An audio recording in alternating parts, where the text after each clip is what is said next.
Hello students, welcome back to Diya coaching classes. आज हम 7 जुलाई 2026 के इम्पॉर्टेंट करंट अफेयर एमसीक्यूज को कवर करेंगे।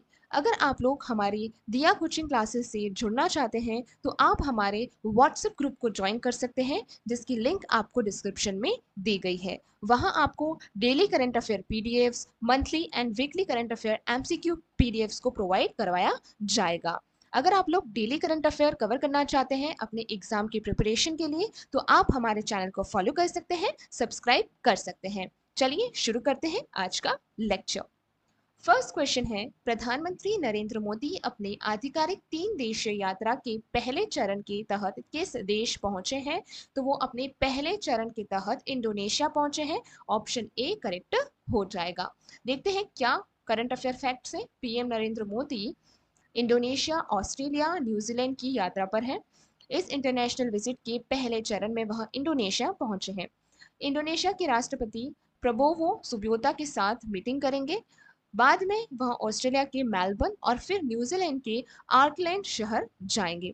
क्वेश्चन से जुड़े हुए इंपॉर्टेंट स्टेटिक्स देखते हैं। इंडोनेशिया की नई आधिकारिक राजधानी का नाम नुसंतारा है।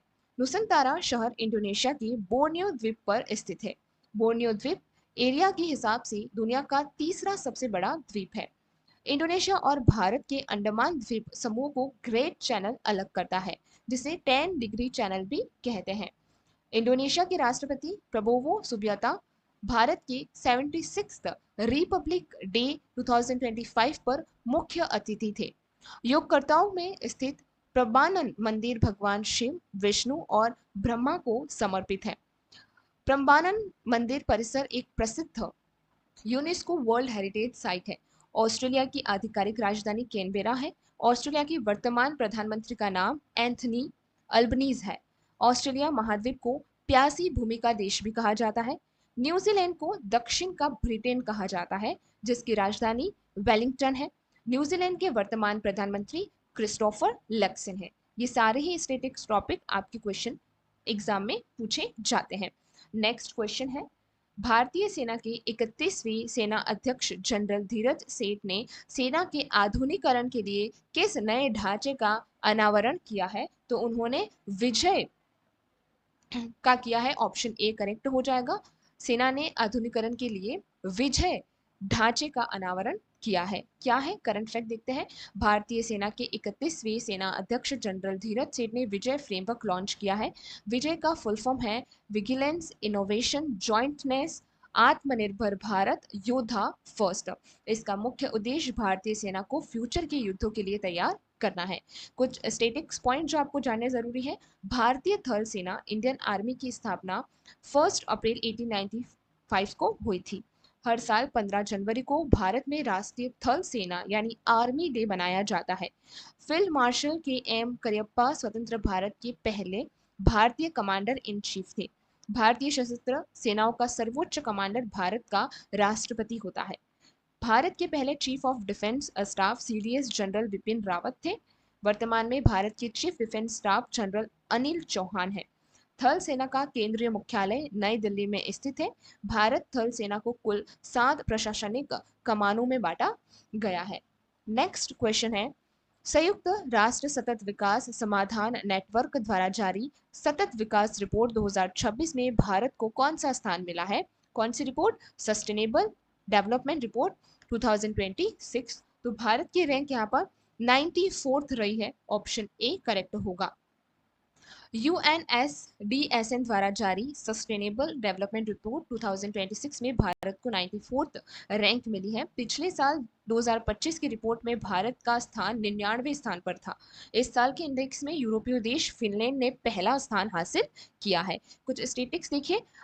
संयुक्त राष्ट्र द्वारा तय किए गए सतत विकास लक्ष्य यानी एसडीजी की कुल संख्या कितनी है? 17 संख्या पे बेस्ड ये रिपोर्ट होती है। इन 17 लक्ष्यों को साल 2030 तक पूरा करने का टारगेट रखा गया है। सतत विकास लक्ष्य 1 का संबंध दुनिया से गरीबी की पूरी समाप्ति से है। सतत विकास 5 का मुख्य उद्देश्य लैंगिक समानता हासिल करना है। यूएनडीएसएन का फुल फॉर्म क्या है? United nation sustainable development solution network है। फिनलैंड देश को हजारों झीलों का भूमि यानी लैंड ऑफ लेक्स भी कहा जाता है और कंट्री ऑफ लेक्स भी कहा जाता है। फिनलैंड के आधिकारिक राष्ट्रीय राजधानी का नाम हेलसिंकी है, जो काफी बार पूछा जाता है। नेक्स्ट क्वेश्चन आपका यहाँ पर है, रक्षा मंत्रालय द्वारा अग्निपथ योजना के तहत नौसेना में अग्निवीरों का रिटेंशन रेट बढ़ाकर कितने प्रतिशत करने का विचार किया जा रहा है? तो 75% रिटेंशन रेट को बढ़ाना है, ऑप्शन बी सही होगा। अग्निपथ योजना के पहले बैच का 4 साल का कार्यकाल 2026 के अंत में पूरा हो रहा है। पुराने नियमों के अनुसार 25% अग्निवीरों को ही परमानेंट सर्विस में रखने का नियम था, लेकिन नए बदलावों के तहत अब नेवी में 75% अग्निवीरों को परमानेंट करने का विचार कर रही है। थल सेना और वायुसेना में भी इस रिटेंशन को बढ़ाकर 50% करने का प्रस्ताव है। कुछ स्टेटिक पॉइंट्स जो आपको याद रखने हैं कि भारत सरकार ने सशस्त्र बलों के लिए अग्निपथ योजना की घोषणा 2022 जून में की थी। इस योजना के तहत भर्ती होने वाले सैनिकों को क्या बोलते हैं? अग्निवीर कहते हैं। अग्निवीरों की भर्ती के लिए उम्र सीमा 17.5 साल से 21 साल के बीच तय होती है। सेना की औसत उम्र कम करने की सिफारिश सबसे पहले के सुब्रमण्यन समिति ने की थी। के सुब्रमण्यन समिति का गठन कारगिल युद्ध 1999 के बाद हुआ था। हर साल 4 दिसंबर को भारत में राष्ट्रीय नौसेना दिवस नेवी डे मनाया जाता है।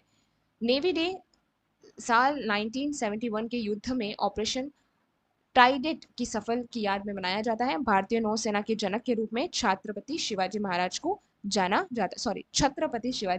कहा जाता है। इन सभी पॉइंट्स को आप नोट डाउन कर देना। करंट अफेयर की आज की डेट से अगर आप नोट डाउन करेंगे तो आपको अच्छा रहेगा। अगर नहीं करते हैं तो आप सीधा पीडीएफ ले लीजिए ग्रुप में ज्वाइन होकर। ओके।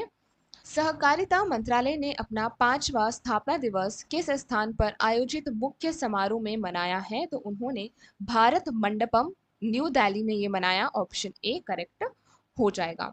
करंट फैक्ट क्या है? केंद्रीय सहकारिता मंत्रालय ने दिल्ली के भारत मंडपम में अपना 5वां स्थापना दिवस मनाया। इस साल के कार्यक्रम की मुख्य थीम सहकार से समृद्धि रखी गई है। इस मौके पर प्राथमिक कृषि शाखा समिति के डाइजेशन के काम की समीक्षा की गई है। स्टेटिक्स क्या है? भारत ने एक अलग सहकारी मंत्रालय का गठन जुलाई 2021 में किया था। भारत के पहले और वर्तमान केंद्रीय सहकारिता मंत्री जो है वो अमित शाह है। संविधान के भाग 4 डीपीएसपी का आर्टिकल 43 बी सहकारी समितियों के प्रचार से जुड़ा है। Article 19 clause A clause C के तहत सहकारी समितियां बनाना नागरिकों का मौलिक अधिकार है। 97वें संविधान संशोधन अधिनियम 2011 द्वारा सहकारी समिति को संवैधानिक दर्जा मिला है। इस संशोधन के द्वारा संविधान में एक नया भाग जोड़ा गया है। भारत में सहकारी आंदोलन का जनक मुख्य रूप से एफ निकोलसन को माना जाता है। भारत की अध्यक्षता में ब्रिक्स मादक पदार्थ नियंत्रण प्रमुखों की बैठक का आयोजन किस शहर में शुरू हुआ? तो ये गुवाहाटी में शुरू हुआ, ऑप्शन बी करेक्ट होगा। भारत की 2026 ब्रिक्स अध्यक्षता के तहत मादक पदार्थ नियंत्रण प्रमुखों की बैठक हो रही है। इस 2 दिवसीय अंतर्राष्ट्रीय मीटिंग का आयोजन असम के गुवाहाटी शहर में किया जा रहा है। भारत की तरफ से नार्कोटिक्स कंट्रोल ब्यूरो एनसीबी इस पूरी बैठक का कोऑर्डिनेशन कर रहा है। देखिए स्टेटिक्स समझते हैं। ब्रिक्स समूह की स्थापना मूल रूप से साल 2009 में रूस के येता येकातेरिनबर्ग में हुई थी। शुरुआत में इस समूह का नाम केवल ब्रिक था, लेकिन 2010 में जब साउथ अफ्रीका के शामिल होने के बाद इसका नाम ब्रिक्स हुआ है। ब्रिक्स देशों का द्वारा संचालित बैंक का नाम न्यू डेवलपमेंट बैंक एनडीबी है। एनडीबी का मुख्यालय संघाई चाइना में स्थित है। भारत में नारकोटिक्स कंट्रोल ब्यूरो एनसीबी की स्थापना 1986 में की गई थी। एनसीबी केंद्रीय गृह मंत्रालय के प्रशासनिक अधीन काम करता है।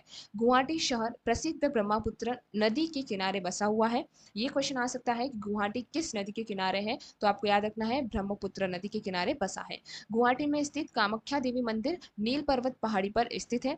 ब्रह्मपुत्र नदी पर स्थित माजुली द्वीप दुनिया का सबसे बड़ा नदी द्वीप है। ये स्टेटिक्स इसलिए पढ़ाए जा रहे हैं क्योंकि जब भी कोई सिटी या फिर कोई भी न्यूज किसी चीज से होती है और उसके बैकग्राउंड से या फिर उससे जुड़ी हुई चीजें आपको कई बार पूछी जाती है। तो यहाँ पर जैसे ब्रिक्स के बारे में था तो हमने आपको ब्रिक्स के बारे में यहाँ पर डिटेल से बताया। एनसीबी का यहाँ पर जिक्र हुआ तो हमने आपको एनसीबी के बारे में बताया। और यहाँ पर गुवाहाटी के बारे में भी यहाँ पर जिक्र हुआ तो इसके रिलेटेड हमने ज्योग्राफिकल पॉइंट्स भी कवर किए हैं। नेक्स्ट चलते हैं। इसरो ने गगनयान मिशन के पैराशूट सिस्टम को वैलिडेट करने के लिए किस सॉलिड मोटर का सफल ग्राउंड टेस्ट किया है? तो उन्होंने सॉल्व का है ना साल्व का टेस्ट किया। इसरो ने सतीश धवन अंतरिक्ष केंद्र श्रीहरिकोटा में सॉल्व सॉलिड मोटर का सफल टेस्ट किया है। सॉल्व का फुल फॉर्म है sub orbital launch vehicle for experiments है। यह मोटर गगनयान मिशन के पैराशूट और गति कम करने वाले सिस्टम को टेस्ट करने के लिए बनाई गई है। स्टैटिक्स देख लेते हैं। चलिए, भारतीय अंतरिक्ष अनुसंधान संगठन इसरो की स्थापना 15 अगस्त को 1969 को हुई थी। भारत में अंतरिक्ष कार्यक्रम के जनक डॉक्टर विक्रम साराभाई को माना जाता है।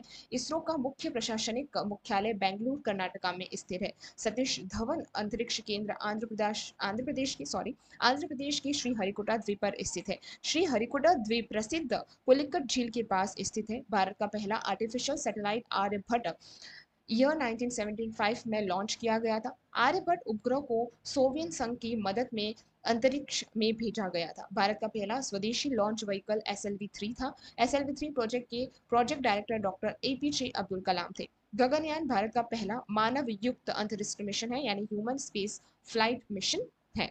सेबी द्वारा म्यूचुअल फंड और पीएमएस के अंतर को बांटने के लिए किस निवेश ढांचे को पेश किया गया है? तो स्पेशलाइज्ड इन्वेस्टमेंट फंड्स को, विशिष्ट निवेश कोष को क्या किया गया, पेश किया गया है। ऑप्शन ए सही होगा।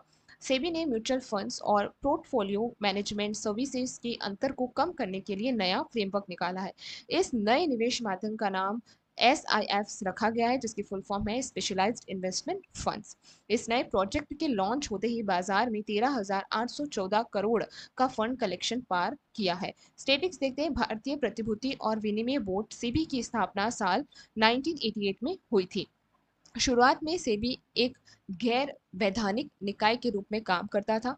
सेबी को सेबी अधिनियम 1992 के तहत 30 जनवरी 1992 को वैधानिक दर्जा मिला था। सेबी का केंद्रीय मुख्यालय मुंबई महाराष्ट्र में स्थित है। माधवीपुरी बुच सेबी की पहली महिला अध्यक्ष बनी थी। भारत में शेयर बाजार और म्यूचुअल फंड्स को रेगुलेट करने वाली सर्वोच्च संस्था सेबी है। भारत का सबसे पुराना stock exchange Bombay stock exchange है। बॉम्बे स्टॉक एक्सचेंज BSE की स्थापना ईयर 1875 में हुई थी। नेक्स्ट क्वेश्चन आपका यहाँ पर है। संयुक्त राष्ट्र समर्थित अंतरराष्ट्रीय दूरसंचार संघ ITU यानी United nation backed international telecommunication union ने किस शहर में AI for good global commission launch किया है? तो ये आपके जेनेवा स्विट्जरलैंड ने लॉन्च किया है। Option A correct. UN समर्थित एजेंसी के ने AI के सुरक्षित इस्तेमाल के लिए एक नया वैश्विक कमीशन बनाया है। इस नए कमीशन का नाम AI for good global commission रखा गया है। इस कमीशन का ऑफिशियल लॉन्च जेनेवा स्विट्जरलैंड में किया गया है। इस वैश्विक कमीशन में शुरुआत में कुल 44 फाउंडिंग मेंबर शामिल हुए हैं। स्टेटिक्स अंतर्राष्ट्रीय दूरसंचारण संघ ITU की स्थापना 17 मई 1865 यानी 1865 को की गई थी।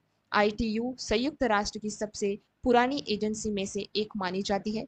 ITU का केंद्रीय प्रशासनिक मुख्यालय जेनेवा स्विट्जरलैंड में स्थित है। हर साल 17 मई को पूरी दुनिया में विश्व दूरसंचारण दिवस मनाया जाता है। जेनेवा में विश्व स्वास्थ्य संगठन WHO का मुख्यालय भी स्थित है। जेनेवा में विश्व व्यापार संगठन WHO का मुख्यालय भी स्थित है।